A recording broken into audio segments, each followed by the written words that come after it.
Sem zadnjič dala recimo ta predlog eni moji stranki, ko je rekla, da se ful težko zbere pa uči. Mi je napisala, ful hvala, dejansko deluje. Vse, kaj jaz delam, torej vse moje službe in vsi moji hobiji, ki mi prinašajo nek denar, vse, kaj jaz delam, je na telefonu, je na ekrančkih. Pač ja, imam privat telefon, imam služben telefon, ampak pol sem že tak, da imam že na službenem telefonu kar Instagram, pa kar TikTok, pa kar vse. Hitro padem z tega, da zdaj imam služben telefon, zdaj pa moram iti na privat telefon, da se jim video prepošljem, da ga eni stranki pošljem. In pol sem jaz kar na privat telefonu in kar scrollam, čakaj, kaj sem mogla narediti? In čisto pozabiš. In zdaj sem začela prav delati, da si nastavljam timerje.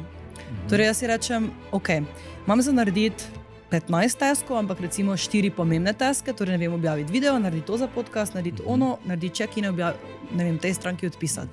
In si prav rečem, ne bom vsega naenkrat in si prav nastavim timer, torej ne vem, 30 minut timer, 30 minut boš zdaj samo na WhatsAppu pregledovala videe, potem boš šla narediti to čez 30 minut. In mi dejansko ful pomaga, da se, ker te takoj se mi zdi, da te potegne.